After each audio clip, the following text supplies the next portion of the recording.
Bring it on. Want some, get some. Can I get a hell yeah? Yes, I am a pirate. You have to go with the pirates because, of course, they have cannons and everything. It's a pirate's life for me. Be proud of who you are and what you are. You're pirates. It is a first down. Pirates. Because when you're at East Carolina, you go for it every time. Or you don't coach at East Carolina, you don't come to East Carolina, you don't play at East Carolina with a weak heart. Write it. I think I've ever been in a building as loud as that was. It was deafening in there. We will get to Omaha. I can promise you that.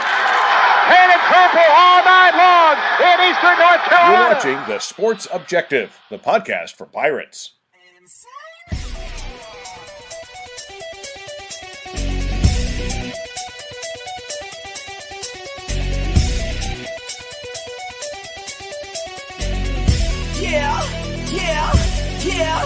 Yeah. My heart is purple and gold. I'm a pirate down to my soul. And I don't back down, not at all. Find out when the cannons explode.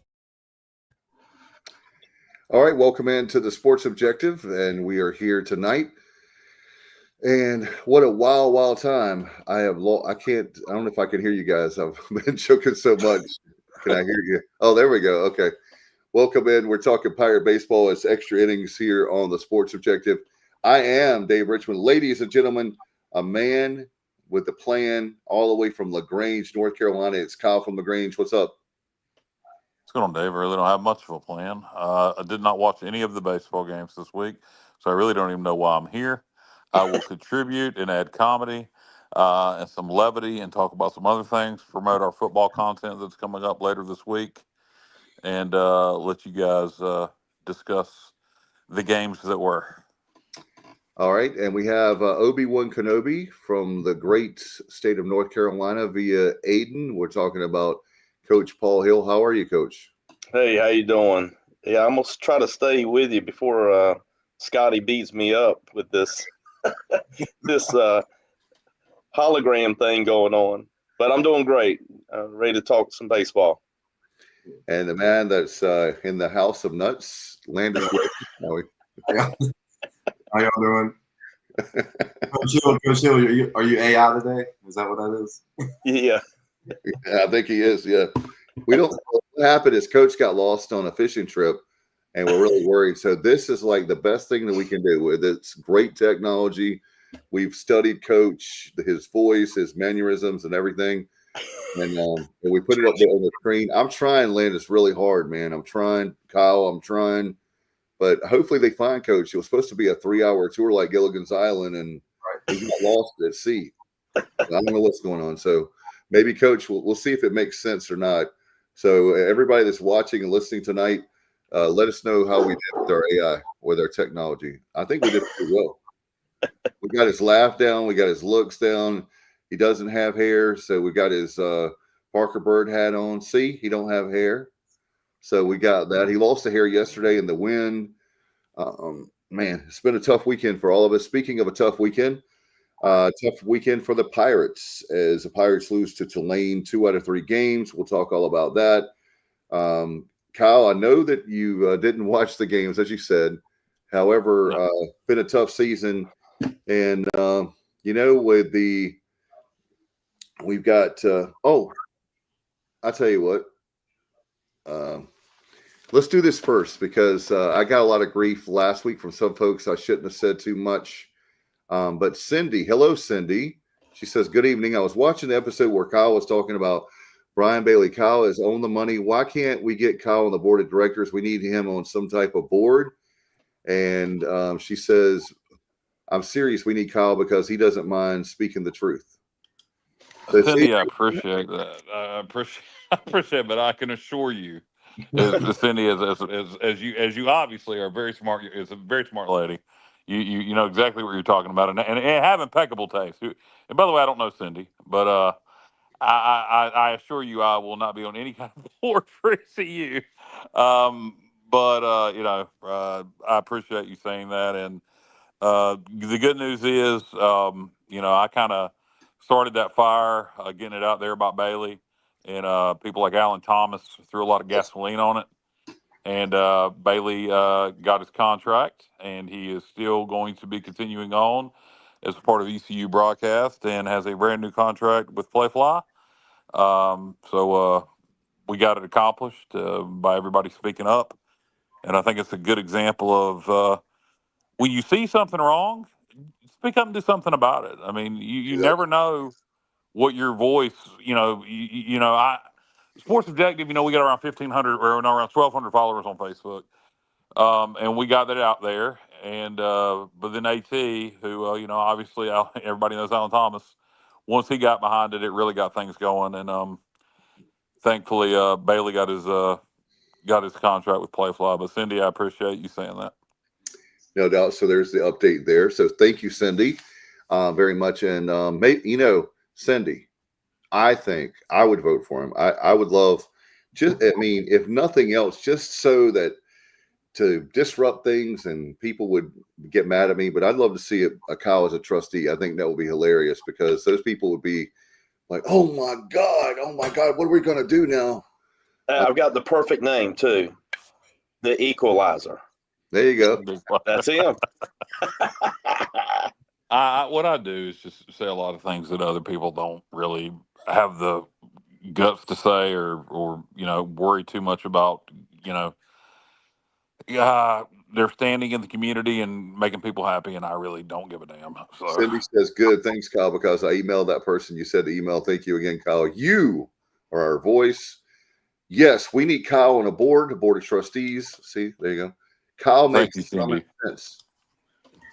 Yep. All right, that's at least $10 or $20 you owe Cindy because she's giving you all these compliments. And Cindy, I appreciate it. Text in the mail. I really do appreciate the kind words. Thank you very much. And as many people like Cindy appreciate what I say, there's a lot of people that hate what I say a lot of times.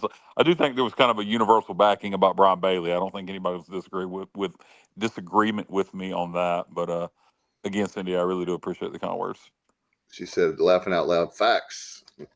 So, we love Brian. And, it's kind of like guys, I know that Coach Hill and Landis are new only to media, but they're very familiar with baseball. But it's a tight-knit group, and that's why you never, ever, ever, ever, from media member to media member, have any bad blood. You never know, anything you do in life, but the media in our town and for Pirate Nation is so small, relatively speaking, that you don't want to have any bad blood. And Brian is a perfect example of a guy that gets along with everyone, and that's why everybody rallied behind him. So great that worked out, and now we can move on and talk about other things. We will be talking, and towards the end of the show, or if Kyle wants to do it sooner, about the indoor practice facility, the Isley Performance Indoor Center, I think it's called. I was at the event on Thursday, or if you guys want to talk about baseball and then put that in the second half, we can, whichever y'all would like to do. Well, I will go ahead and talk about that because I don't know if I'll stick around for the whole show because I don't have a lot to contribute to baseball, and I'm not going to, I don't want to just speak to speak. But yeah, the practice facility broke ground. Dave, I guess you were there. It's one of them things that's much needed, but it's all the money's been raised. But at this point, except for the actual purpose of what it serves, providing us the ability to practice indoors when the weather comes, when we have bad weather in the summer and the spring and the fall. Besides that, it really doesn't do much for us anymore. You're not going to get any recruits based on your indoor practice facility or not having one. Those days are gone. So the only thing we're getting out of it is the purpose it actually serves.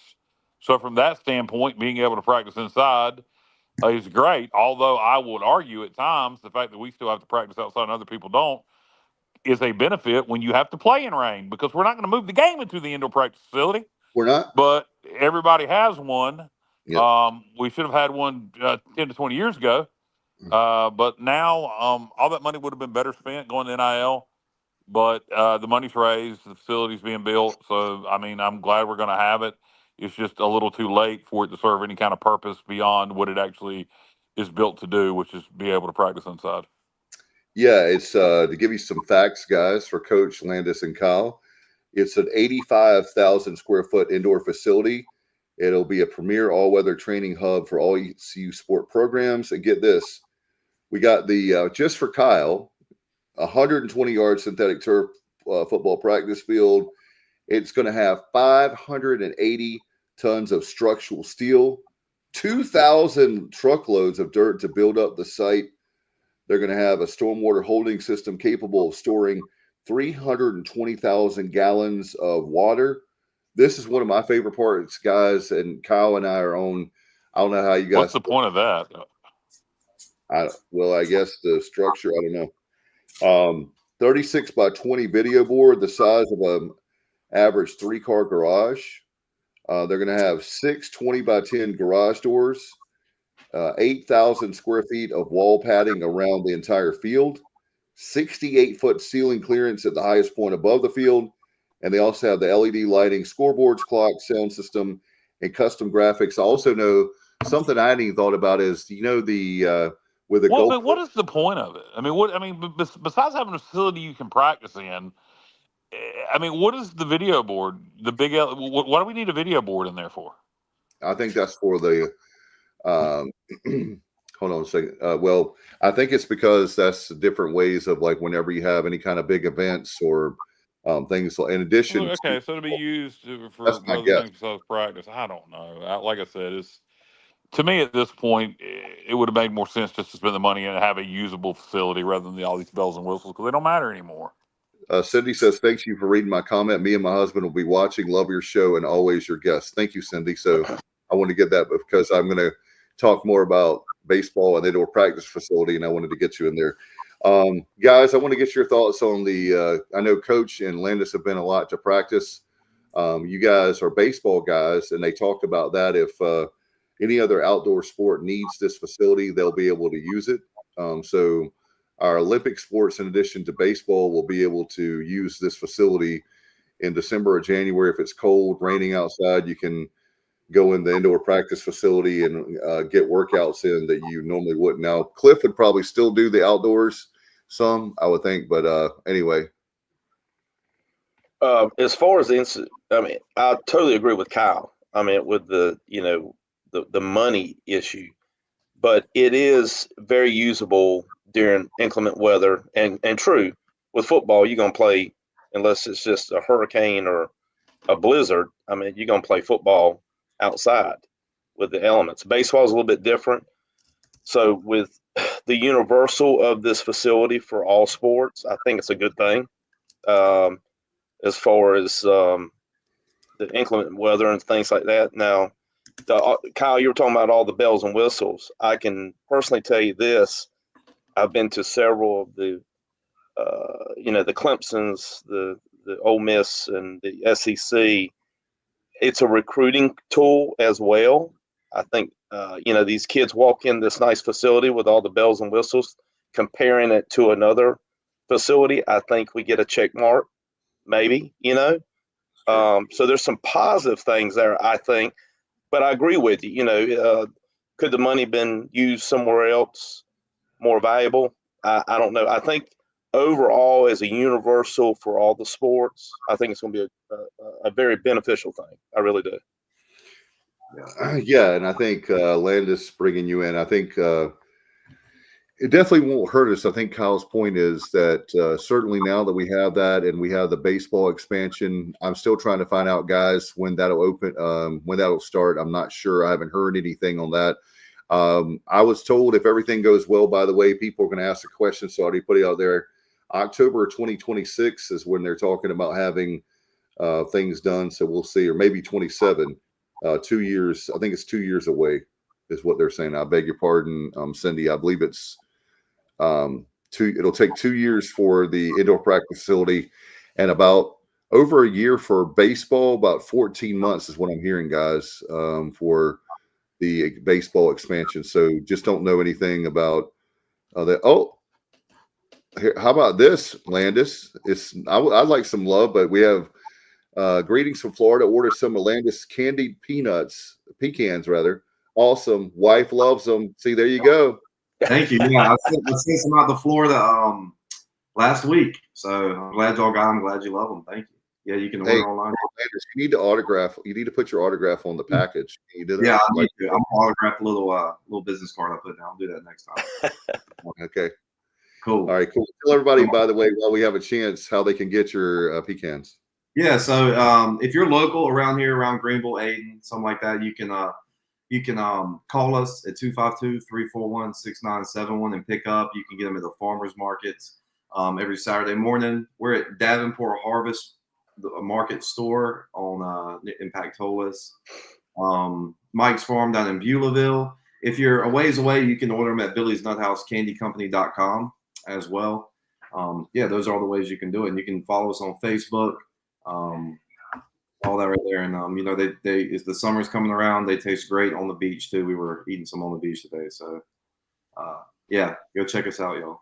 What's your Facebook? Billy's Nut House Candy. Yeah, type in Billy's Nut House Candy Company, Instagram too, and you can follow us up there. Do you guys update? Do you guys update your physical locations where they're available on your Facebook, Instagram, and website? Yeah, we do. We update them every week. So give us a follow on Facebook. We're at the Pitt County Farmers Market on County Home Road. It's called Leroy James Farmers Market every Saturday from 8 a.m. to 12. There's a lot of good vendors out there too. It's really a good time. But we put all our locations on there too. Really, we update our Facebook and Instagram all the time. So that's the best way to keep up with what we're doing as well. All right, cool. So anyway, Billy's Nut House Candy on Facebook and Instagram. Yeah. Every time the name of the company over and over again. People don't remember shit. If you big things say the name of the company repetitively. That's true. That is true. Why do you think there's a liberty? Yeah. Liberty. Yeah. That's exactly right. A great commercial. So anyway, the very big ceremony, and I want to give kudos to the Pirate Club, the athletics department. They had a first-class event. And, I know they think that we don't give them love, but we are tough. But name of the show is Objective. So, hey, I got to give them, they rolled out the red carpet. They did a great job with the ceremony. And, Kyle and I have been up here talking about the indoor practice facility since 2018. And so Thursday was a must be, must see TV, must be there kind of moment because we've talked about it.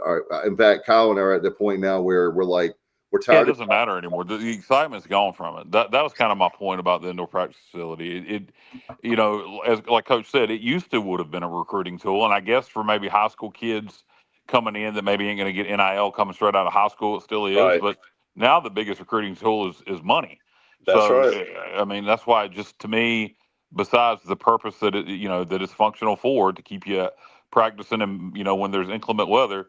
To me, there's no excitement to it. That indoor practice facility is not going to make a difference in terms of getting us a higher quality of player. It's not going to get us into a better conference. And so to me, I'm glad we have it. But in terms of it's besides serving its purpose, I don't think it gives us anything else. But it's definitely needed. Yeah, I remember when one of the things I did agree with Scotty Montgomery on. The fall of 2018, the first year we covered the football Pirates, he talked about the very fact there was 8 or 9 days of the fall ball, if you will, fall camp where they couldn't practice. They had to practice it in Minji's. It's not really the same. And we needed the indoor practice facility. So we've been talking about this for a long, long time. Now, the good news is we have the groundbreaking. And Coach Hill, it looks like October. I put it in the comments. I apologize. It should be, I believe, October of 2027. So again, October of 27. If people ask anyone, please say October 27. I think that it could be potentially a little bit completed before that. I think they're padding it in case of the bad weather, and I think they're being smart by doing that. You know what they should do? They should build an indoor practice facility around the indoor practice facility before we build the indoor practice facility. That way we can build it in bad weather. Hey, nobody thought of that, did they? One more thing about the practice facility, I will comment on this. Having camps outside, and I know you can take them in the gym and all there. There's nothing better than these young people or young kids coming to a camp and saying, hey, I was in this nice facility indoor with the screen, and they're looking up, seeing themselves, with a pirate camp, softball, baseball, football, whatever. That part is going to be off the chain for the community. I mean, I think that will be great because I've done camps all over. Clemson has one. It was raining. We couldn't do nothing. We went in their facility, and those kids were looking up. Heck, I was looking up and, checking out everything. So that part, I think the camps will benefit, all sports again, except swimming. They could go outside if it's raining. No, my mom swam at ECU. I cahoots to swimmers in the swimming team and the diving team. But the camps, I think, will be beneficial too. I really do. Yeah, and Jonathan said a kid will practice in the rain and heat if they're making 50,000 more a year. Exactly. That's true too. I love the facility, but NIL is king at this point. Yep. And we're going to be talking more about NIL, but I wanted to make sure we talked about that. But anyway, and by the way, Landis, I got breaking news for you. Okay, I got breaking news for Landis. Okay. We are going to talk about baseball. Yeah. So we are talking baseball in just a little bit. But I hate to interrupt you again, Cindy says, but can you ask him, do they ship the pecans to a post office box, or does it have to be shipped to our home? Do they ship UPS, FedEx, or UPS, the post office? Thank you. And hey, and get this, Landis. Mm-hmm. We're about to order $100 worth of the pecans. Love to hear it. He'll send it wherever the hell the address is. He'll deliver it. Yeah. Whitney, we got to go on a road trip, Whitney. Yeah. We can definitely do all of that. We usually do UPS ground. Depends on where you're at. But yeah, we should be no problem sending to a post office box and either one. So around the world, right? Yeah. Either way, put it in there, and if there's any issues with it, obviously I'll get back to you and we'll figure it out. But shouldn't be an issue on any of those. Do you guys, when you ship like that this time of year, Landis, do you guys pack with dry ice, or how do you try to protect from the heat? Right. So it depends on where it goes. If it's going to somewhere that's pretty, warm, we'll do it that way, or I'll do like a next day shipping type thing. Okay. And our shipping is $9.99, just flat rate all over the country, so you have to worry about that. But if it's going near the equator, dry ice is required, right? Right. Yeah. And some of the stuff doesn't melt as bad, but it's going to depend on each order. Each order's. I know how to it just boom your business, Landis. You just need to start droning everything everywhere. Just right there from your headquarters on 102. Yeah. I need to get it. They're in Raleigh, so thank you. Thank you. I'll be there in about a day. Yeah, just sweet. You guys, by the way, we got to give a shout out to Joe Toronto and everybody at Bella Green. Everybody from Villa Verde, all that, they've got to be a sponsor because Coach Hill and I went to Comedy Zone, and you see Coach is still grinning, man. It was great. It was great. They did a great job. Food's great. Service was great. Steffi went with us, and we had Mr. D with us. We had a good old time, and we laughed from the time they started to the time they left, and I'm still laughing. So they went easy on Coach Hill and I. Coach, hey, by the way, Kyle, Coach coughed, and all of a sudden the comedian looks and said he's got tuberculosis. I was like, I couldn't stop coughing. I was laughing so hard. And then he looked at me. I said, "Oh man, I'm doomed." And he goes, "That guy right there, he looks like he would do your taxes. He looks like an accountant." And he said, he looked at me and said that you can tell right now he's thinking about deductions. And I'm going, "Oh God, he's going to crush me more."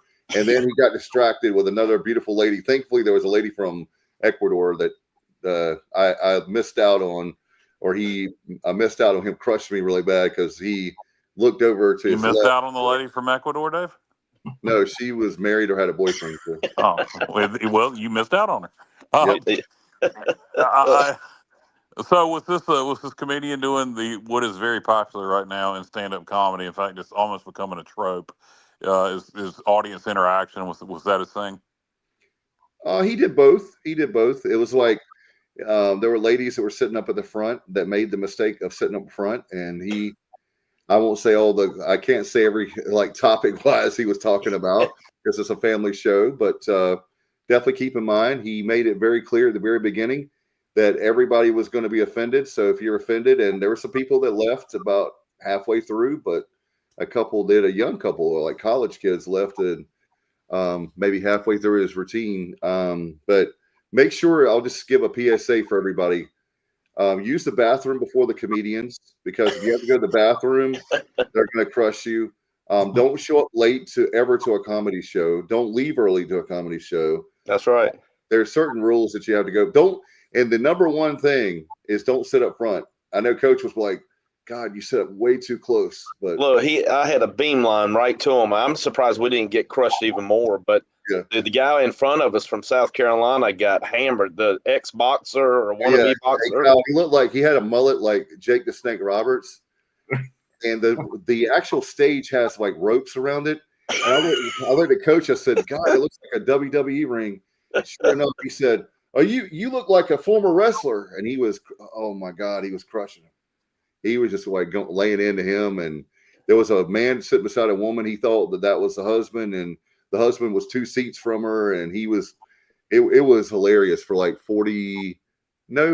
it wasn't quite an hour, about 55 minutes. And then there was another dude. Yeah, crowd work has become, I like to study stand-up comedy a little bit, and crowd work in interaction with the crowd that's like over the last, say, 3 to 5 years has become that's the thing in stand-up comedy now. There are people that do nothing but that. There are people that do it really well, and then there are some people that just do it. But like I said, it's almost becoming a trope now. It's being overdone because when you see it done well, you don't want to see it done poorly. And I would have been interested to see if this guy did it well or not. I thought it was funny to me. I had a good time. That's why you and Jessica have to come. We'll sit in the back so that Kyle will make sure that Kyle is not part of the show. We'll tell Kyle and Landis it's at 6 and it's really at 5.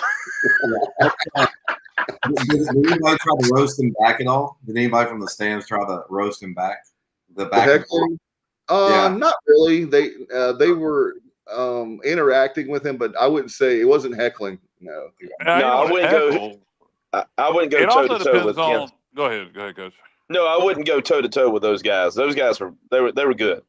I would. White, former. Oh yeah, I know you would. Hey, John White, former pitcher of the Pirates, said he ordered a couple bags of pecans for Pops. Landis, thanks. Spread the news. Thank you, John. Appreciate that. If somebody needs to send this, Dave, you need to get this show out to potential sponsors. Is what you need to do, because clearly, the Sports Detective has the ability to move product.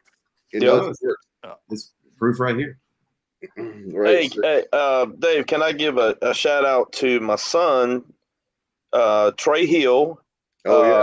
Check him out. I wanted to bring this up while we're talking about it. We're going to get him on here, and he's going to do some advertising with you. It's called Hill's Custom Sports. He does baseball cards, figurines, bobbleheads. He does it all, from Wade Boggs to Hall of Famer to he did some figurines for Shoeless Joe Jackson down in the museum down in Greenville, South Carolina. Mahomes, quarterback for Kansas City Chiefs, and the list goes on. So check him out. He just got his license for East Carolina University. Oh, wow. Breaking news. Hey, we broke news last week, and we're breaking news right on the show today. You heard it right here first. Has done a lot of stuff for Parker Bird, real close with him, and has reached out to Luke Hill. I shared that with you from Ole Miss and Coach Bianco. Steffi did a wonderful job setting that up and surprised me. He was my guest speaker at the event back in December 15th over at the Murphy Center. I was there. Yep, you were there. You saw it, and Coach Bianco spoke and met him in person and is willing to come on the show anytime. I was, by the way, Coach, you didn't tell me I was sitting with mob bosses. Like, I was wondering why mob bosses? Yeah. A couple of Coach Hill's friends are mob bosses. And it was two guys sitting by themselves. So I was like, hey, guys, can I sit with y'all? And I realized, man, I have made a huge mistake. So I could not act up because they would have probably like hit me in the kneecaps or something. I don't know. That's baseball mafia. Yeah. And we need to have one of your friends on that does details cars because he's killing it, man. He needs to be a sponsor of our show. Vince he actually calls Wilson home, or as they say in Wilson, they call it Wilson. Yeah, we're gonna go to extreme pretty soon. Give us time. We're gonna pull it all together for you. Okay, all right, sounds good.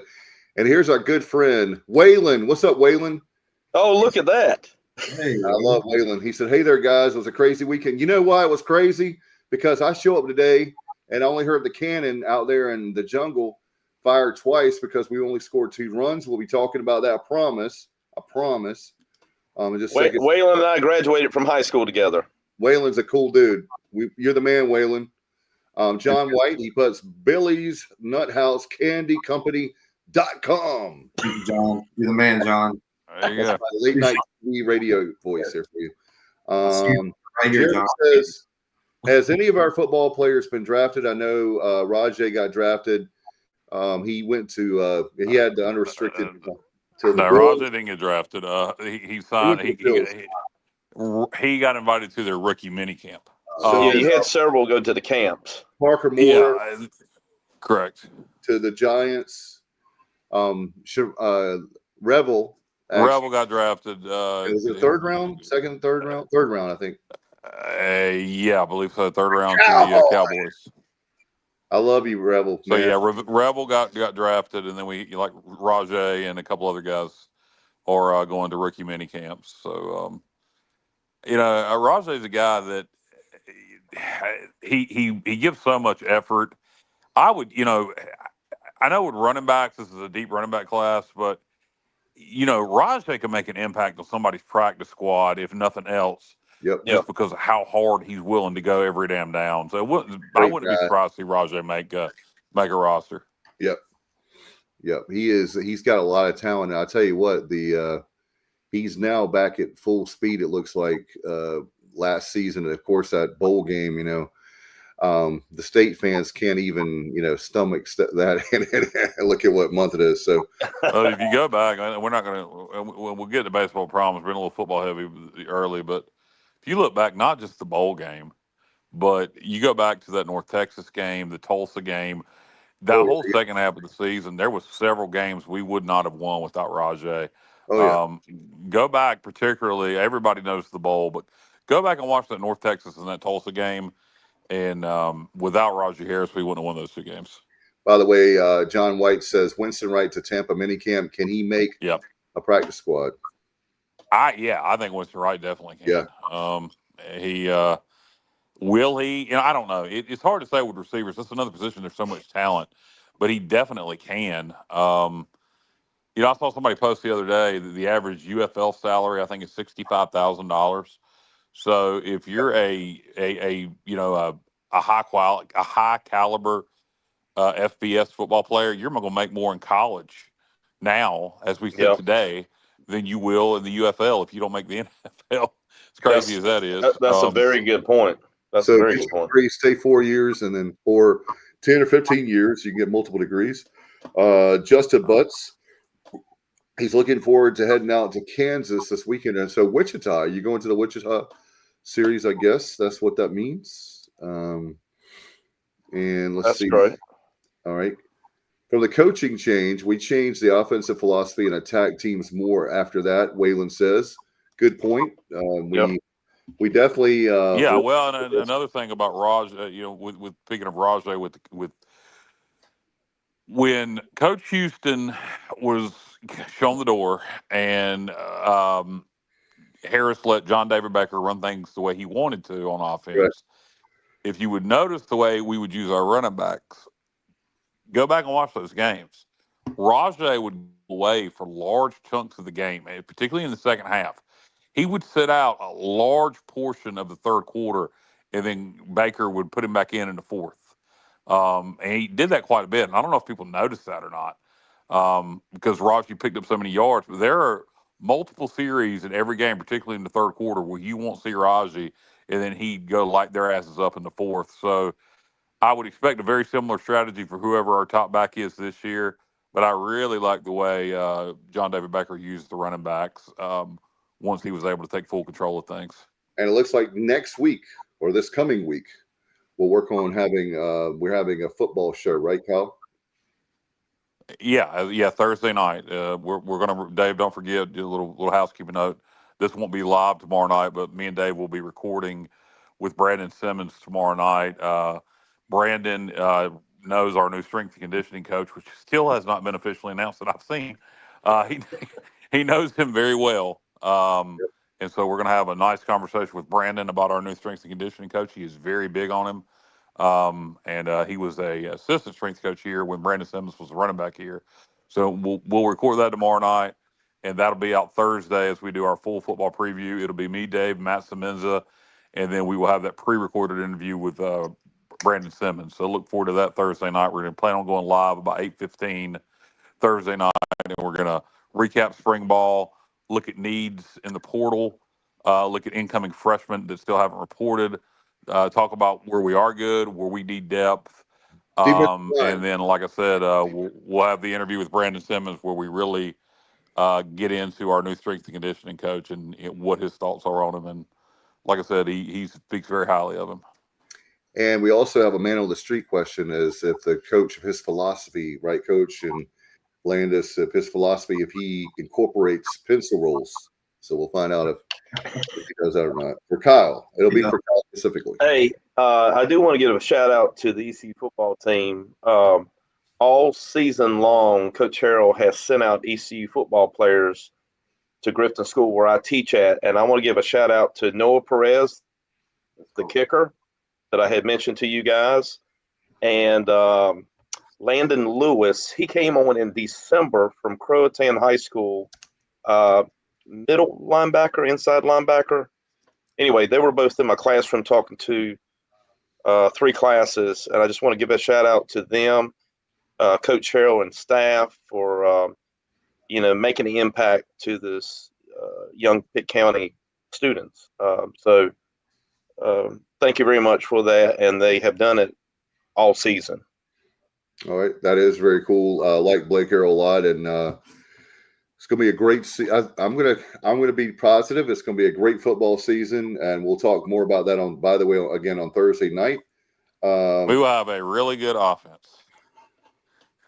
Yep. Jeremy says, I'm ready for football season, especially the first game. Dave, are you going to the NC State football game? I think Kyle is buying the tickets, so I'm there. I'm there.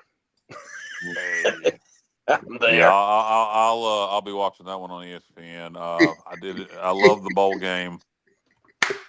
You notice how quiet he got?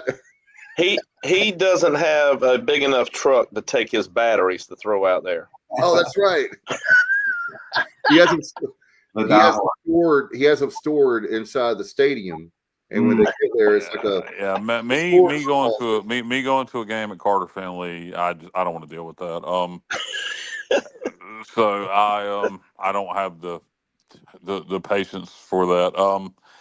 But I do plan on going to the Coastal Carolina game. I do too. So, that should be fun. Coach, but we gotta make a trip down there. That's Myrtle Beach, the fellas. Steffi's one of the guys, right? And Whitney's one of the guys. she's the queen bee. I take care of everything. Jeremy says, Kyle, we love it when you call in for the 5th quarter. Thank you, by the way. A lot of participation tonight. Thank you, Jeremy. I appreciate it, brother. And David Hackney also said, by the way, earlier, I forgot, David said that you need to have a greatest hits. He loves listening to you on the 5th quarter. That was up about 10, 15 minutes ago. What did David say? Say that again? David Hackney said that he loves listening to you on the 5th quarter. He said you should have a greatest hits. So if I had I appreciate it, Dave. I appreciate it, Dave. I know David Hackney. I believe David Hackney. I think we're friends on Facebook. If not, I just see you post a lot. One of the two. But I appreciate that.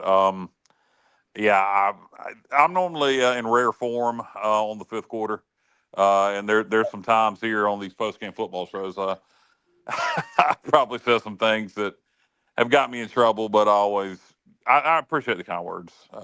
Didn't expect all that tonight. Glad I came. Jonathan says, how was the eye test for the spring game? What's looking good, bad, great, or ugly? I will tell you, we're going to talk about that, Jonathan, to be fair to baseball. We'll talk about that. Thursday night, 8:15. Be there. 8:15 Thursday night. It'll be me, Dave, former ECU running back Brandon Simmons, former ECU linebacker Matt Semenza. Be there Thursday night, 8:15. You never know. We might have Paul and Landis say Paul was actually deep sea fishing. We'll be talking about that. That's what he was doing for his spring game. Hey, by the way, hey, Kyle, here's one for you. He said, just load up the Sports Objective and the Queens and Revent the Third, and we'll go down there. That's the truck, the equipment truck guys. And we can all go down there. We'll ride together. Yeah, we can do that. We're all going to ride on the equipment truck. Yeah. Jeremy, I see it is Bubba still. Yes, Bubba's doing football with us, just like we have Landis and Coach Hill for baseball. He's doing well. He's taking a little bit of a hiatus from our show, but he'll be back in, I guess, August. So you'll see Bubba around. And Coach Hill and Landis have been nice additions to the show. And guys, would you like to talk about baseball? Is that why you came tonight, or you want to talk about batteries, fishing rods? Hey, if it deals with the Pirates, I'm game for anything. But yeah, let's talk some baseball. All right, Jeremy says, great, go Pirates. Appreciate it. So Tuesday night, we don't have anything to talk about for those that were under a rock. For some reason, the game was canceled, even though I know you love Coach Event, but I think that was not my favorite thing. I think it was probably a favor or a blessing. He did us a favor.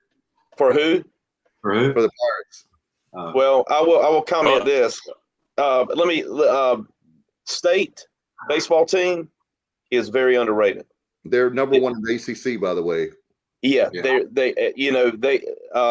I had the chance to watch them play up in Raleigh. Steffi and I went up there and watched Clemson and State play. They are really good. Yeah. And Steffi and I was there. We stayed, we saw the first game. It was on Thursday night because we were heading down to the fishing trip on Friday and Saturday and Sunday.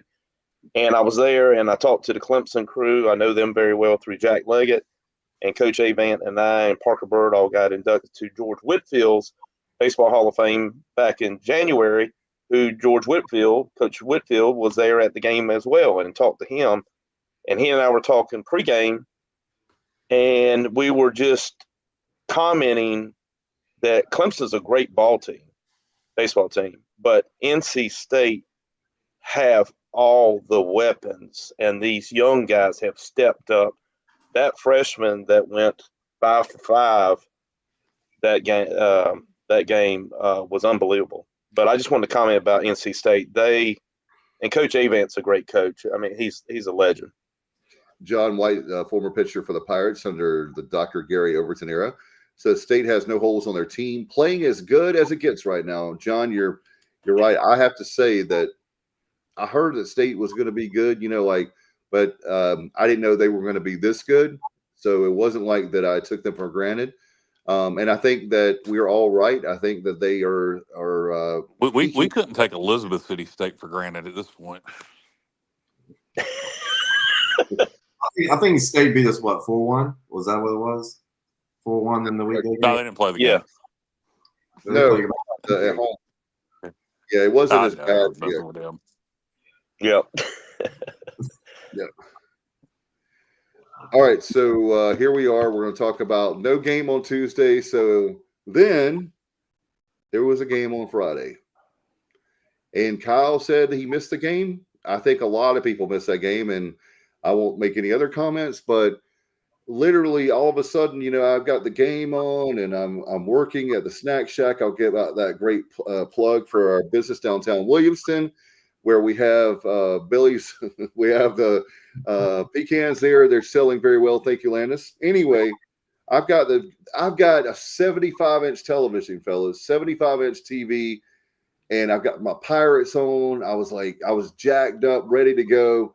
I just felt this is the one game that I was way off. There's games you could say competitive, it'll go either way. I kind of feel like this year, we can win it, we can lose it. It's going to be, man, all of a sudden it's like 9-0. They just kept going in the wrong direction. And I don't know where do you guys want to begin? I don't know where to begin, but it was one of those games where you just throw your hands up and say, like, the white flag and say, have mercy on me, I guess. Landis, did you go to that game? I did not go to. I was, on the fishing trip, but I did. I was watching on my phone. Yeah. So we left the house right after it started, and by the time we got to the field, it was 9-0. It was 15 minutes later. We walked up there. Yeah. I don't. Norby didn't start the game. I know he's usually number one guy, which is kind of unusual. So I think Pruitt was his name, started, and they went nine runs. And quickly again, I'm not sure why they kept him in that long. I will. When stuff ain't going right, it's easy to question everything. But I don't know why he left him in that long. To be quite honest with you, maybe there's some people are in the dugout saying I'm tired, my arm's tired, stuff like that. But 9-0 in the first inning, first game of the series is going to put the whole thing behind. So I was at the game. It was nonstop home runs. It felt like it was complete. Yeah, it was not a very good feel at all for the Pirates. And the crazy thing about it is the next day it was the exact opposite on the other. So again, you never know in baseball, but Saturday the Pirates were playing. I mean, the cannon was going off all the time in the outfield. I mean, it was good at bats. It was barreling the ball up, everything like that. And then the day, 7-2. So it's too up and down. Like I say, it's too like this. You got to be on a boring roller coaster with baseball. It can't be up and down. It's easy to blame everything when everything ain't going right. Is it the player or the coaching? I feel like, I'll just be honest, I think when you're struggling as a team, the coach can try to do too much sometimes. And I'm not saying he's doing the wrong things, but you can kind of like, hey, I'm going to maybe push this. And, it doesn't work out the way you want to. Maybe run yourself out and then kind of like today, getting doubled up at home plate twice. It can happen. But again, when you're losing and struggling all year, it's easy to kind of pinpoint every little thing for everybody. I mean, I thought there were some positives, and I do feel like I think the freshmen coming off the bench, some guys coming off the bench hitting some home runs, can really kind of give you an idea of who's going to be good next year, and maybe throw them in the lineup. I've been saying it for a while. At DH Conley, we were number one in the state for a while. We were whooping people. And then we went on a 3-game skid. We lost to like Watauga, and then we lost to like South Johnston by 10 runs in a row. Jason Mills, who used to play for ECU, benched every single one of the starters, benched us all, put us on the bench, put every single freshman in, anybody on the team, brought guys out of JV and played them.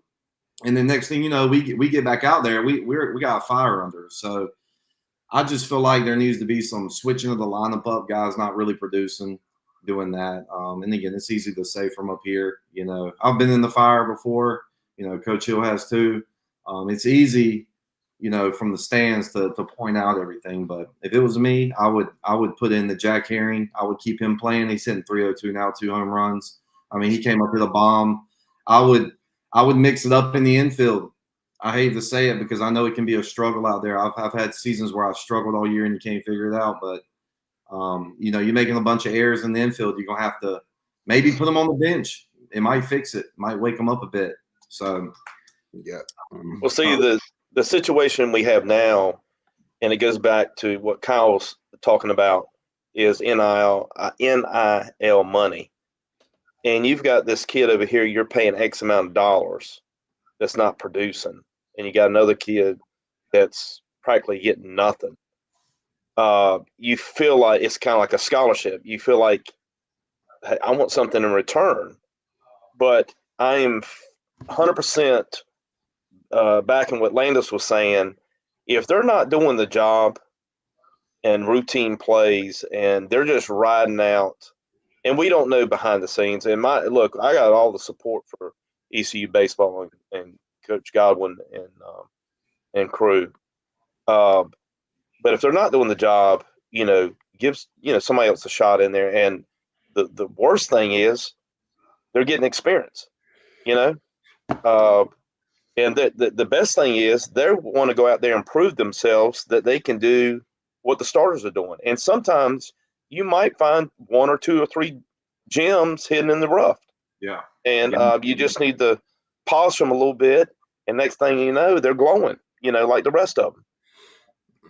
So I've got some breaking news on another topic besides baseball. We'll save that for later. That's popped up on my phone. Let's see. Waylon says, what are our issues in baseball? I can't figure it out, I guess is what he's trying to say. Is it players or coaching? I do know we are noticeably smaller physically from previous years. Are we just in with the freshmen and needing the strength and conditioning program to take effect with as many new ones as we have on the roster, or portal things? I think it's all the above, right, guys? Yes. I think it's a combo of everything. I mean, yep. I'm not sure if there's 100% yet, but they're going to be employees of the school next year, right? Isn't that how the NIL is going to work? Somebody said that to me. Don't quote me on that. So yeah, well, you're talking about revenue sharing. Going forward, they will. I don't know how we're going to divide that money up. He says they're employees now, not players. By the way, a sidebar. I want to get this for you guys real quick. Did y'all see about the University of Kentucky? They have formed the athletics program as an LLC. I was going to talk about that, and I forgot to talk about it. Yeah, there's a couple things that you can discuss with Kentucky, University of Kentucky becoming an LLC. But to finish the thought on that, it depends on how we're going to disperse revenue sharing. But baseball will certainly at East Carolina be a part of it. I think just painting broad strokes, Cliff's going to have to embrace the portal and NIL a lot more, and I think he sees that. I know Cliff can be a little stubborn, and I say that lovingly. But he's going to have to change some things up from that aspect. You either change, adapt, evolve, or get left behind. And I think Coach is smart enough to know that he's going to have to change with the times. University of Kentucky making their athletic department LLC, which is insane to me, but makes sense from their aspect. Also, I have not. I received a text yesterday that Ball State is going to drop to Division II for all sports. I have not confirmed that. Yeah, I love Ball State. Bubba text. Well, you're. Well, I mean, I know you really don't care about Ball State, but it is very concerning. You're talking about a MAC school that's being playing Division I FBS football, and at the highest level, and them dropping down to Division II would tell me that with revenue sharing becoming a thing, that they don't think they can compete. They don't think they can afford to pay players because of their athletic budget. So you'd be interested to see if other schools fall suit. East Carolina will not be in that situation, but there will be some other low-level Division I schools that are probably going to end up doing the same. And I have not confirmed that about Ball State. It came from Bubba. So Bubba normally Bubba doesn't false information, but I have not confirmed it anywhere. But that's but some interesting stuff coming down the pike with revenue sharing. I actually think in terms of the American, it'll benefit us over NIL. And NIL is not going away, but revenue sharing is going to become another source of money for players. Yeah. I think the reason I say it'll benefit us within the confines of the American is because unlike a lot of the other schools in the American who their only real revenue is the TV contract, we sell tickets for football games. We sell tickets for baseball games and, basketball. Yeah, there's some American schools that outdraw us. We also sell a lot of merch. We're always in the top 50 in merch sales. Yep. So we have a lot of revenue. And by the way, this, as was pointed out several months ago, we are one of the top 6 grossing athletic departments in terms of revenue outside of the Power 4 conferences. Yes. So anybody that likes to poor little East Carolina, remember that we're one of the top 6 grossing athletic departments is outside the Power 4. So I think revenue sharing is actually going to help us. Now we're not going to be able to outspend anybody in the ACC or the SEC, but within the American and the Sun Belt schools, we should be good. Well, let me just say this. I agree with you, but let me add something about Pirate Nation. we always do more with less. Paul Hill and Landis and Kyle can agree with that, I'm sure.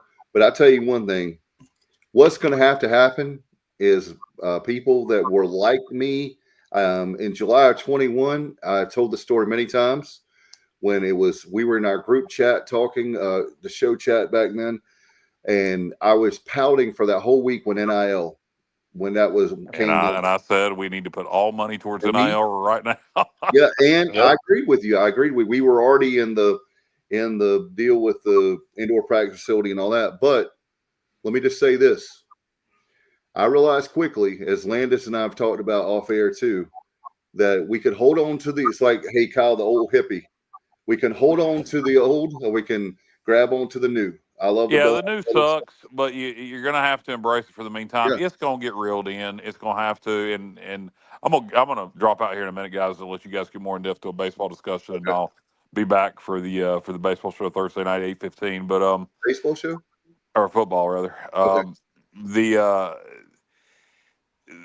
The thing that's going on right now is not sustainable. It's sustainable for a handful of schools, and they're in the SEC, the Big Ten, a couple schools in the ACC, a couple schools in the Big 12. You can say roughly half of both those two leagues. And it's not sustainable for anybody else. And people are getting tired of it. I'm getting tired of it. Why am I gonna pay some bitch, way more money than I make? People want money from me to pay these players. Well, eventually the well runs dry. And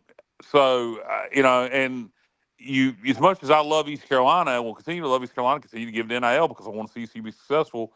When you're helping pay these players and they have no loyalty, I've been saying it I've said it for a long time. I've said it. Yeah, contracts are vital, and I said it from day one when this became a thing. You want to get treated like an employee, then you're going to get treated like an employee. And I'm going to tell you something right now. Those big schools, when you're in a championship game and you drop a pass, you're going to get cut. You're going to get fired. And that's something else. One thing I never used to do, and I'm way more critical for football, I never would call out players. I always put the heat on the administration and the coaches, and those days are gone.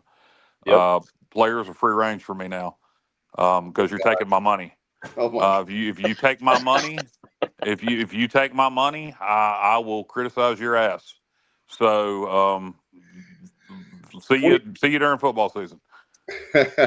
By the way, let's catch up some comments. It's been on fire tonight. Thank you guys, ladies, for if you have questions, comments, concerns, whatever, put them in the group. In the comments section, and we're going to get to them. I'm trying so hard to get as many as I can. They've been rolling. Our good friend, I'm trying to get back to it. Brendan, he had a comment, but Shapiro. Shapiro had alum of the Sports Objective. How are you, Brendan? Brendan, let's see. Okay, let me go back here. We were talking about errors, and Grimesland Bigfoot said the Pirates haven't committed an error in the last five games. Fielding is not the issue. True, but overall, we were talking about the season. But yes, maybe that is done. I hope that they don't commit an error. Obviously, Johnny says the same thing. Grimesland Bigfoot said Dixon Williams, I agree, did his part. He batted .636 with an on-base percentage of .667. Dixon accounted for 9 of the Pirates' 22 RBIs this weekend. And I'll just go ahead and tell you guys, he was my player of the week. So, I agree. I was going to say the same thing. So hit 3 bombs. I think we can all agree with that. He's not the guy that I'm talking about when I'm talking about players not stepping up. Production, right. He is definitely we have no criticisms. We want to make sure we still get our cell phones from Toby. No, I'm kidding. But make sure that we get the props where they are due. And Dixon is a guy that could have left the program. But he stuck over the last 2 years. He's a junior. He said he's a Pirate. He wants to be a Pirate. He grew up being a Pirate. So he's a local kid that, we need to praise these guys that are with us.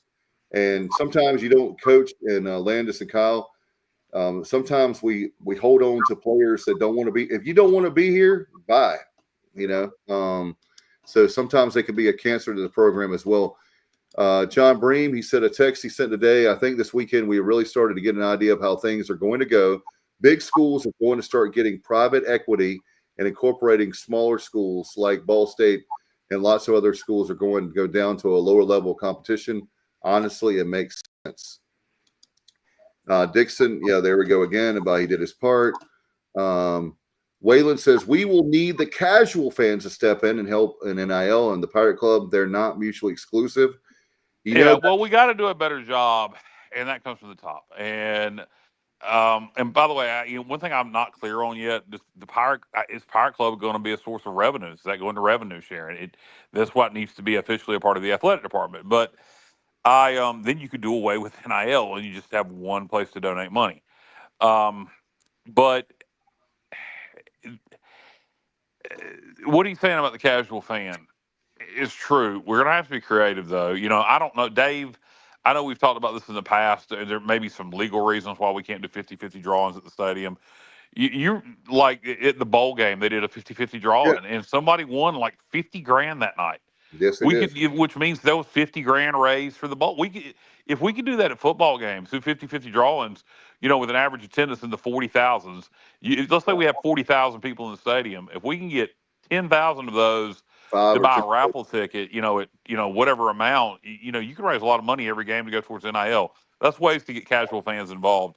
Also, our leadership, and Gilbert's done some positive things here recently, but we need vocal leadership explaining why NIL is important, because there are still people that don't fully understand it, and they think that it's like he said, the casual fan. They think that, I don't have the money to give to NIL. No, you do. You can join Team Boneyard for as little as $10 a month. And if everybody who cares just a little bit would give just a little bit, it all adds up. You don't have to be able to give, $100,000, even $1,000 a year. If you can only do 100 a year, do 100 a year. Every little bit helps. And you got to be creative to get the casual fan involved. Sometimes you have to trick them. If that makes sense. They don't even know why they're getting this product, why they're buying this product, that it's going to, NIL. And I know we've done some of that with, with some, I believe there was a vodka out there that the money was going to NIL. Store, yep. So, but we got to do more of those kind of things. And some of it, to get the casual fan involved, it's going to take some really explaining and dumbing things down quite a bit of why it's important they give, and others is going to be being creative with ways to make money from somebody who isn't going to donate by selling them a product, by doing raffles, things along those lines. Maybe digital subscriptions of some sort. Well, by the way, I've got an idea for NIL. I'm going to put Landis on the spot. Can we get some of the pecans, and like if they give like a $50 donation, you'll give them a bag of pecans, or can we work out something? Yeah, we got to work something out. It can't be a $10 donation, but we got to like have a big amount. And I'm telling you, those I've been trying the different flavors. I've tried like everyone that the samples. We've still got a lot of samples. If you want to come by the Snack Shack, and you can check it out, or go to the if you're in my area, or if you're in the Pitt County area, you can go see Landis at the I was getting ready to say the flea market, farmers market, sorry.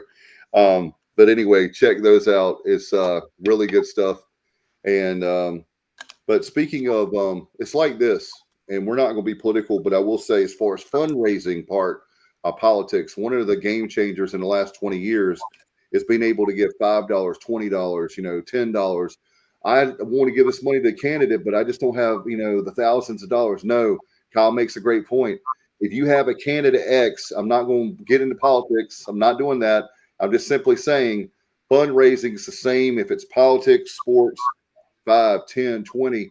We've got so many graduates out there. We have so many Pirate fans, even if they're not graduates, that are huge fans, like the great Kyle Barber, Bubba Rosenbaum. I could start going on and on. We need more of those people. But the point is that if everybody gives be creative. Get with Parmalee. Hey, look, here's the deal, guys. If we can raise for the BYU game, at the BYU game, tell the fans, have it on the Jumbotron. Parmalee challenges East Carolina. If we can raise, 50,000, we're 100,000. going to have a sold out crowd for BYU, 50,000 people there. If we can raise $100,000 at the BYU game to go towards NIL, that Parmalee will come perform at halftime like they did a few years back. And I'm quite sure they would do it for no money like they did before. Yeah. Hey, what do you think? I'm sorry, go ahead. And those guys are Pirate graduates. Well, what do you think about this, guys?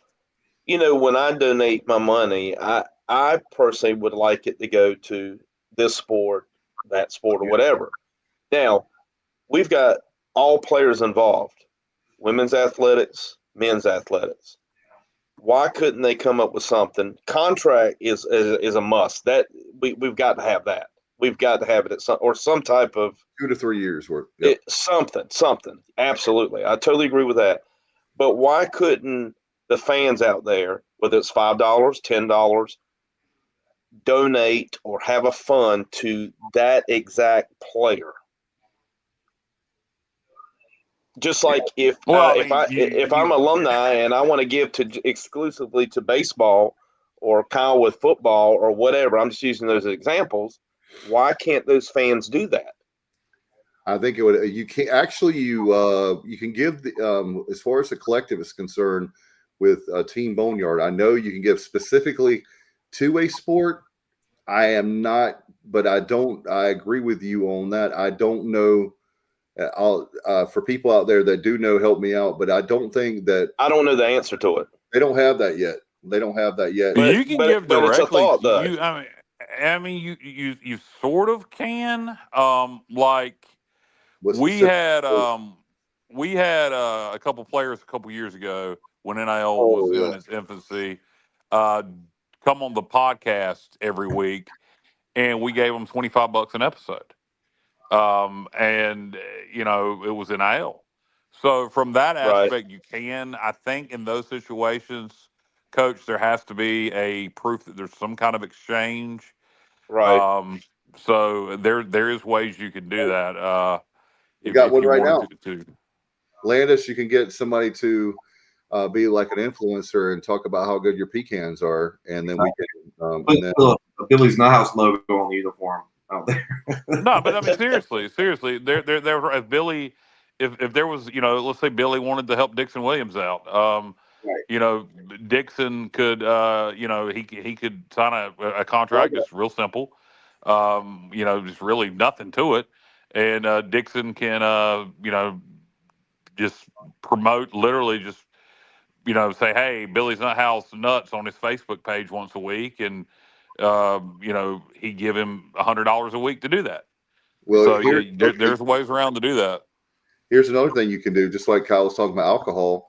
Why not? I'm not trying to tell Landis what to do, so notice that. But since we're being creative here, we're brainstorming here on air. This kind of dangerous, I guess. But I could see Landis saying, Dave, we got this brand new flavor, and this is going to Dixon Williams, and every bag we sell we'll give. Look, I got it. I got it. We're going to do it. Billy's Nuthouse with Dixon Williams, the brand new product, Dixon Nuts.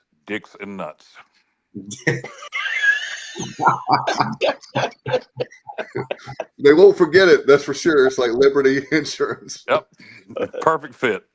Oh, Lordy. Hey, you've already got like 1,000 signs for you being the board at ECU. I just want to let you know my phone's blowing up over here. I appreciate it. All right. Alan Vick, our good friend, what's up? AV.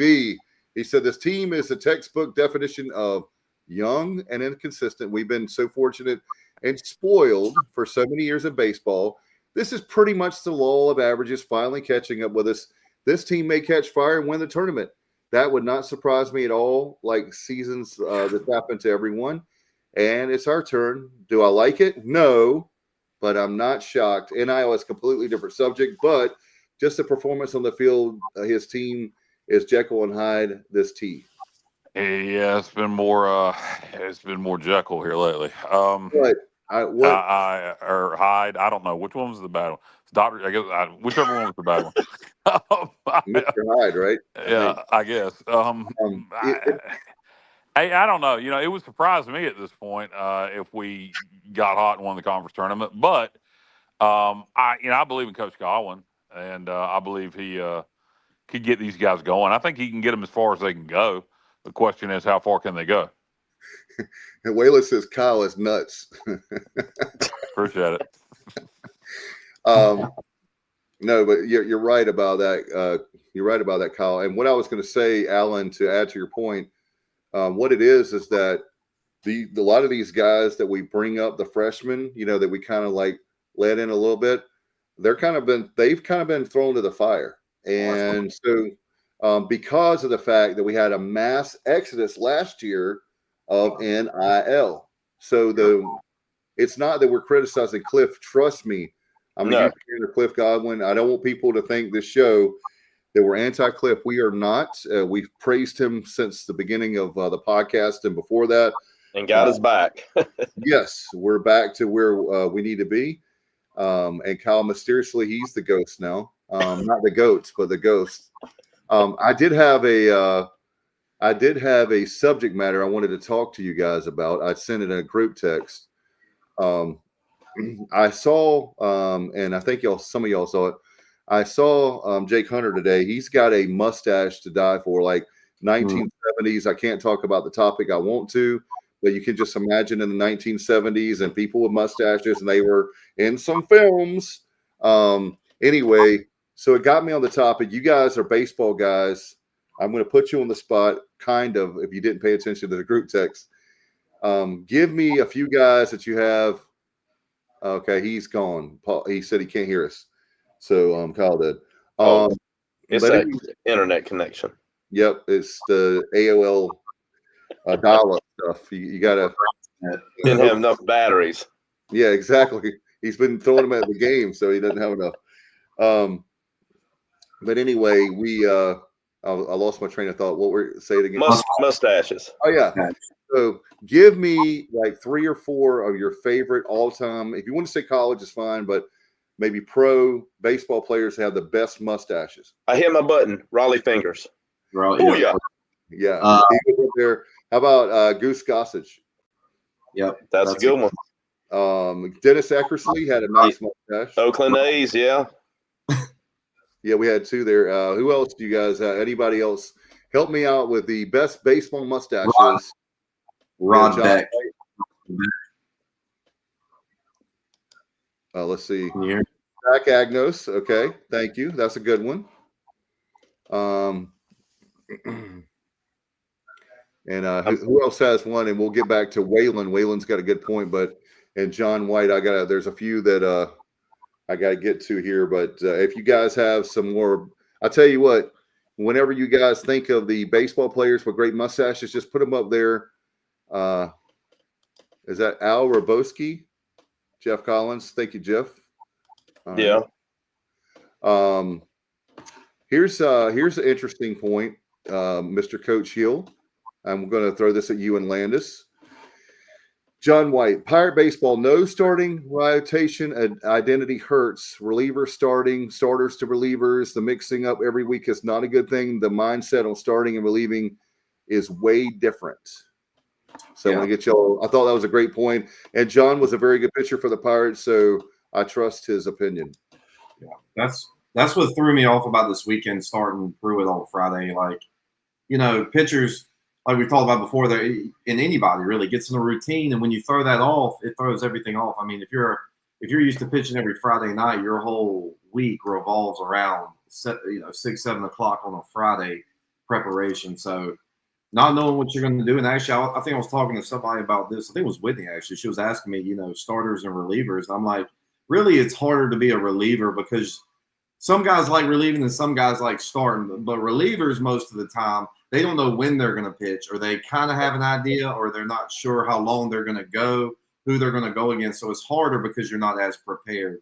Starters, hey, I got this day, this time, good or bad. So I completely agree that the identity is an issue for this team in terms of pitching, no doubt. And I will say, on the hitting note, Riley Johnson did come in and play this weekend, and he added a whole dynamic on Saturday. Yeah. Different feel, to be honest with you. But again, we're up and down. So then it went right back today down to 7-2, and And I will say Friday, I didn't get to say this either. We had a lot of hard hit balls. Like there were a lot of hard hit balls. Like I saw probably 7 or 8 balls lined out to the wall. And I know the higher I got up in it, batting average, don't get me wrong, it's very important, but they look at hard hit balls versus bats. So I know it doesn't matter really when you get beat 20-5, but there were a lot of hard hit balls that day too. So just throwing that out there too. But yeah, I agree. The identity of the pitching is it just fell off. It just supporting Landis real quick on the pitching. Okay. Yeah, the starters get in a routine. I've been a starter in the past and was a reliever. Reliever, you're on call 24/7. I mean, you just don't know. You have to be ready. The mindset of that versus, you know, hey, I'm gonna get my start on Friday, Saturday, Sunday, or I'm a midweek starter or whatever. Is, you know, all of it's tough, but you got time for a game plan. A reliever, you know, you may be a short relief, you may be a long relief, you may be a closer. It may be one of these spot starters. You know, there's different.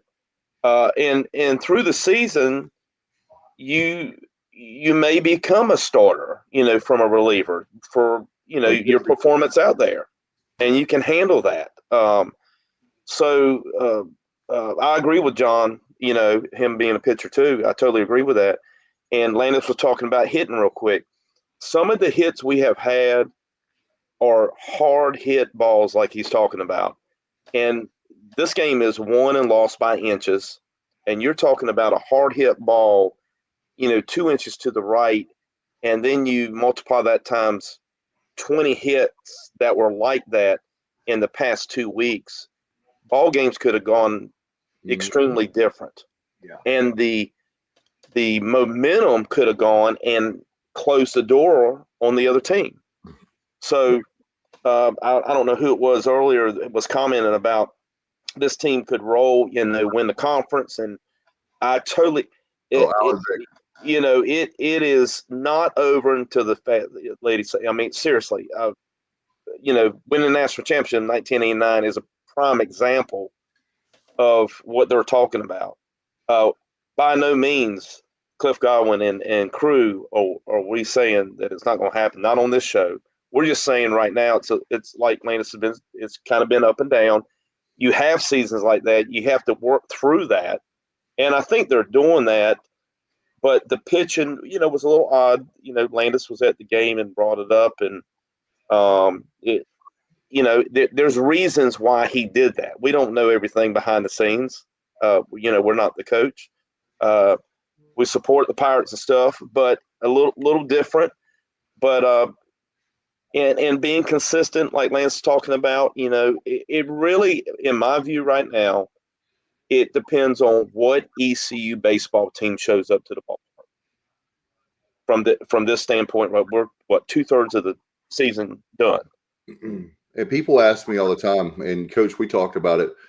We do have the talent. We got to put it together. Sometimes you have, and you know, something I noticed is that the guys are still playing hard. The guys are liking each other still out. And I want to get y'all's one of the questions I had. I was going to ask you earlier in the show. How hard is it to play with guys? I know the answer to this question. I want to just throw it to y'all.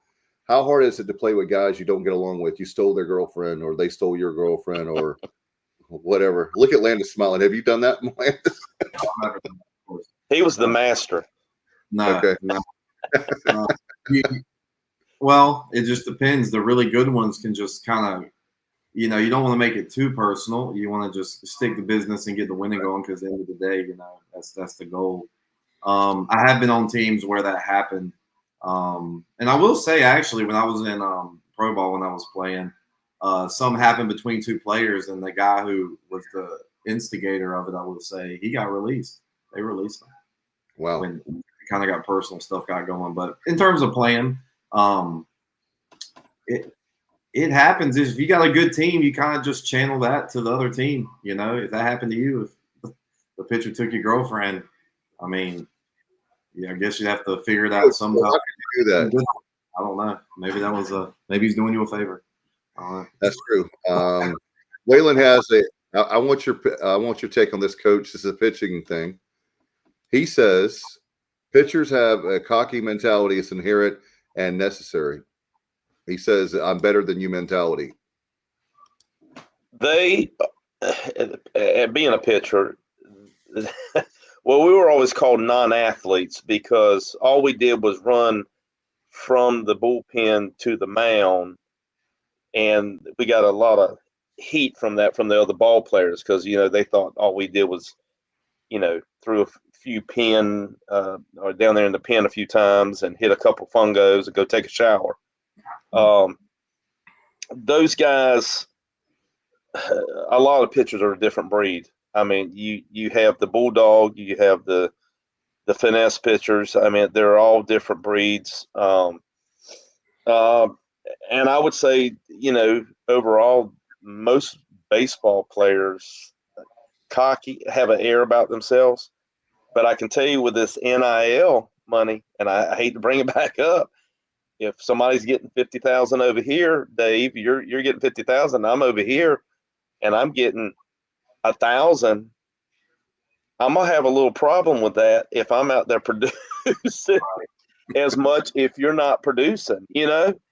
So I think the money has a factor, not only with ECU baseball but all sports. Again, and I hate to bring that up, but I think the continuity of the teams now were not the same. I know for a fact back when I played in the 80s and back when Landis played, because, they're here today and gone tomorrow. I mean, right. I hate to say that, but it's true.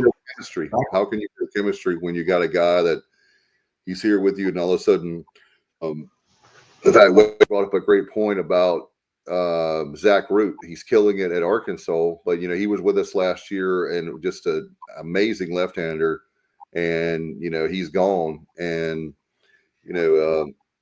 that I'm telling you guys, for those, I'm just saying this, trust me, I was one of you.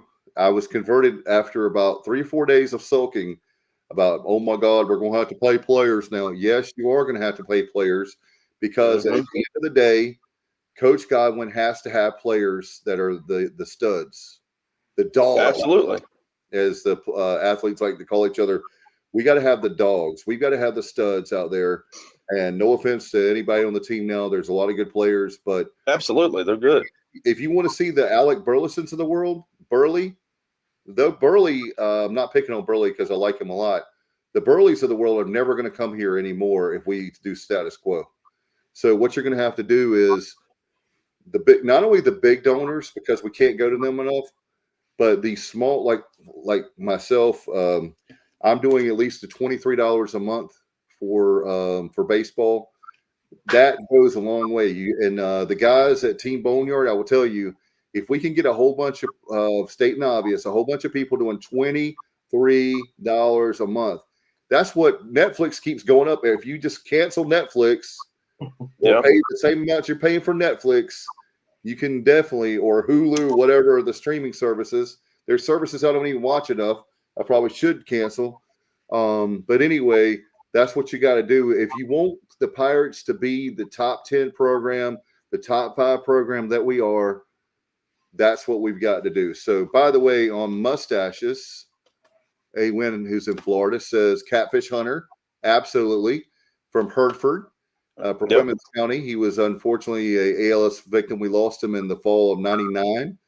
In fact, I remember reading that story about having tears on the air, which that was a rare thing for me. I don't cry very much, period. But a guy like a Catfish Hunter, who could have gone anywhere in the world and retired, he came back to his hometown, and it was so cool because Jim Catfish Hunter is actually working on the field when a lot of players like myself and others would drive up. You see Jim Catfish, you're like, that's a Hall of Famer on a high school field, but that dude is always very special. So great. Our topic tonight is our fun topic on the best baseball mustaches, besides Landis Wilson and Coach Paul Hill. But anyway, do you guys have before we get out of here, because we're running long tonight, You guys like rock and roll? Sure. Okay. I got something for you. I just got tonight breaking news. This is the 2025. Y'all may not care, but I do. The inductees to the Rock and Roll Hall of Fame. Do you want to hear them? Yeah. Let's hear it. Way overdue. I thought they were already in there, but they were not. Bad Company. I don't know who Tom Bell is. I'm sure that Chubby Checker. Here's another one that I thought was already in there. Finally, Joe Cocker is finally in there. I don't know who Nikki Hopkins is. Carol Kay. She's one of my favorites. They have been putting a lot more women in because they didn't have enough women in there. Cyndi Lauper. They have Outkast, Salt and Pepper. Here's one of my favorites from the 90s. If you like grunge, Soundgarden is in there. Lenny Work. Oh, gosh, I don't know how to pronounce that. It's like a speaking of relief pitcher, I can't pronounce his name. The White Stripes and Warren Zevon. So there you go. There you go. You got it. You've had a lot of breaking news tonight. Well, that's what happens. That's why you have to listen or watch the Sports Objective. I mean, White Stripes play in all the sports stuff now. Dun, dun, dun, dun, dun. That's right. What is that? The ants marching? No, that's David. That's Matthews. I can't think of the name of that. But anyway, Alan Vick. He's voting for the Carpenters in the Rock and Roll Hall of Fame. She has one of the best voices for sure, Karen Carpenter. I can't argue with you there. And it's more like the Rolling Stone Hall of Fame versus the Rock and Roll Hall of Fame. But I like the Rock and Roll Hall of Fame, and there you have it. So no Black Crowes. I'm a huge Black Crowes fan, but I saw the votes, guys, and I don't know if they didn't have their their ID or anything, but Black Crowes just didn't cut the mustard, man. The fan vote, they were way down there, and I'm like, come on, it's the Black Crowes. I don't know if y'all like the Black Crowes or not, but that was like high school and college for me, so it's kind of a special. I remember them. Yeah, they were probably called the White Crowes when Landis came through. Anyway, we'll put up here last call for comments, questions. Before we get run out of town, Coach Paul Hill is actually his backdrop is done fantastic. I don't know if you gave it like a Valium or something, but what do you think, Landis? He gave it like some medicine. No, I used one of the Kyle's Ever Ready batteries. I got some juice going on over here in Adon, North Carolina. Neon Hill. So before we get out of here, Landis, I want to give you a chance to plug those pecans. Yeah, Billy's Nuthouse CandyCompany.com. You can order online, y'all. Follow us on Facebook. We use all fresh pecans from our orchards and other orchards around here. Nothing from Georgia. Nothing against Georgia. That's the pecan. That's where a lot of pecans come from. But we use all Eastern North Carolina pecans. That's what's cool about it.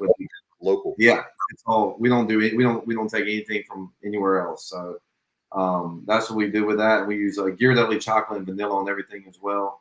And Facebook. Yeah, we use, and that's an American company too, out of San Francisco. So, yeah.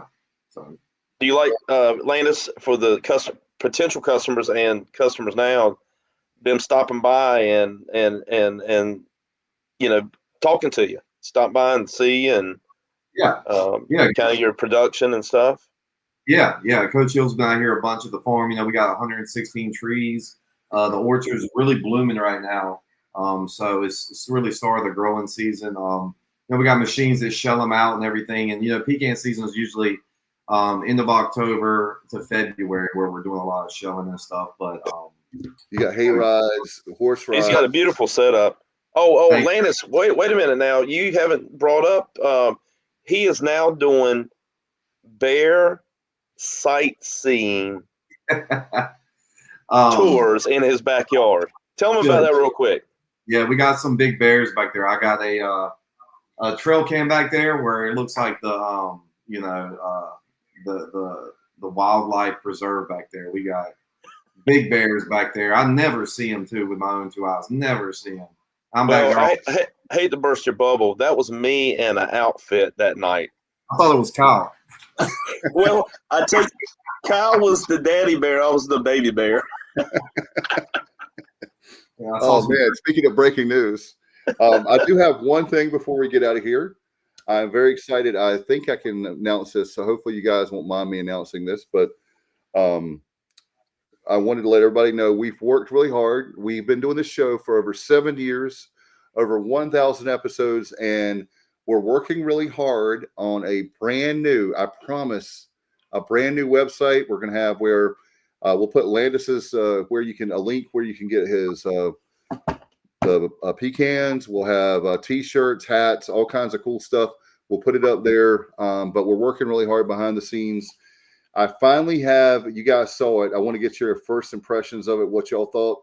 We're going to add some more stuff like the bios for our great team and pictures we're working on. We'll have that in the next, but it'll be launched here sometime this spring. We're working really hard on it, but it's finally come to fruition, kind of like harvesting, if you will, where we can launch the website. And yeah, you talk about your pecans. I can talk about my website being harvested.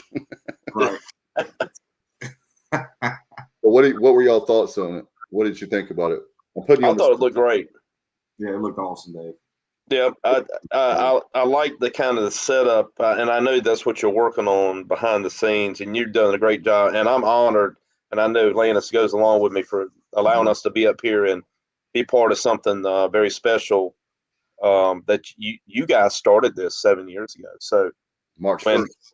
Yep. When people ask me, I said, "Yeah, I'm very privileged and honored," and I've mentioned it to the likes of Jack Leggett at Clemson, Avan at State, Bianco down in Mississippi, and they have said, "Just let them know," and I'll be happy to be a guest up here. And we got to do the Mississippi trip next year. Maybe we can do that. Man, we're gonna work something out. Steffi's on me bad. I'll tell you what we're going to do. We're going to let Landis do the whole driving and say, "Oh man, I'm so sorry. I was just too tired." No, I'm not going to do that to you, Landis. But he's the youngest of the bunch. He's the youngest of the bunch. So. Yep. I'll be in the backseat snoring the whole time. He's like, "Wake up!" We're missing the down there. I'll tell you what. Talking about real quick about the Ole Miss guys, I had a chance to meet quite a few of those baseball players. And as well as East Carolina baseball, I'm not, but had never met them one-on-one like I did, and finally getting a chance to meet one of the greats, Coach Bianco, last Saturday. Yeah. First class. He and I are the same age. Actually, I'm older than he is. He'll be 58 in May. And we just hit it off and just told me, "Hey, anything you need, let me know." Just a great guy, and I'm very privileged to be, a friend of his now, and was very honored the video that Steffi got me for the event that Dave, you got a chance to see. Maybe those guys will actually come this year. Well, we're going to work on it. It's going to be we try to do better, bigger and better every year. Last year was pretty pretty stout. We'll see what we can do. We're working on it, and I need to get with you and Landis and the crew, and everybody's going to be part of it. So I got knocked out in the first round by Ray Mercer. I mean, and then he picked me up and put his arm around me. And said, "Kid, it'll be all right." And I'm like, "Oh my God, I think I got a concussion." But anyway. Oh, talking about boxing real quick, Landis, because you're from 8, and I don't, David. The Demetrius, the boxer, is the paintings on the side of the building. And if you remember Pete Revelle with Rebel Nation, he used to, let me get this right, used to spar with him back when he was training back in the day when Pete boxed. And he said he hit him so hard in his jaw. Now, it's a true story. I got the text from today. Every time he opens and closes, he has a click. It's a click. Gave him TMJ. They're like, oh. Yeah, exactly. Wow. But yeah, we've got a lot of opportunities, Dave. You've done a great job. Getting back to the webpage. I like how kind you got it set up. You'll have football, basketball, baseball. I know you're going to work on, the lady. We love the ladies sports out at East Carolina. I know you got something going on with that. By no means we're going to leave them out. But I think this segment, I think the audience will be, what you got going on now is great, but I think you're taking it to a different level and going along with the times as we're talking about all these sports teams and stuff. We got to up the game a little bit, and I think you're doing a great job. And Landis and myself and Kyle and the rest of the crew are going to, pitch in and do what we can do. So, and if we don't know it, we'll find somebody. I know I can do that. Yeah, that's true. Oh, by the way, I think Paul, ladies and gentlemen, we'll leave on this note. I think Paul is running for mayor of like the baseball world nation, because he's always things like, yeah, I was with Jack Leggett the other day, and then I was talking to Avent, and then Coach Avent, and then Jack Leggett, and then like he knows everybody. I'm just jealous. I should say, come out there and be honest and be transparent. I'm jealous. Bianco, all these guys. I'm very blessed and honored, and it's the relationships and the memories are extraordinary. I'm very blessed. I really am. And whatever I've got to generate to help out TSO and what you've done, Dave, and Landis and Kyle, all of us, I will all pitch in and make it happen. All right. I'll tell everybody, make sure you eat a lot of pecans this week. So that yeah, absolutely. Yeah, we'll do that. And we'll definitely, we'll give a report. I'm sure we need to have like a little tote board up here, like the sales, because every time that we talk about the pecans, the sales are just going up. Yeah. Lega, Bianco, Avent, he's dropping big names. Haha, good for you, Paul. Thanks to John. Good guys. Landis, those pitchers stay together. Have you noticed that? They stick together. Oh, yeah. But they can't do anything without a catcher too. So that's true. That's true. We had that story. I'm not going to praise you guys any more than I already have, Landis. So yeah, they're definitely a posse. Well, thanks to Kyle. Thank you, Coach, very much. I'm sorry we kept you long tonight. Hope I had a lot of fun with you guys. Landis, sell more pecans, okay? We're going to do that, and we'll see you guys. If you guys want to join us, we'll be doing the show on Thursday night. We'll be talking spring football. Anything you want to contribute, we'll be talking about pecans, lots of life and lots of trips and fun for sure. So thanks, everybody. Appreciate everybody's support. It means a lot. We've had a lot of people tonight.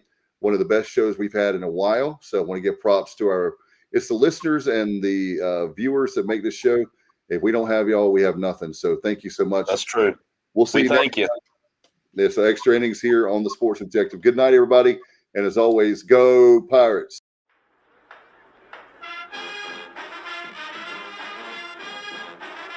You're watching the Sports Objective, the podcast for Pirates.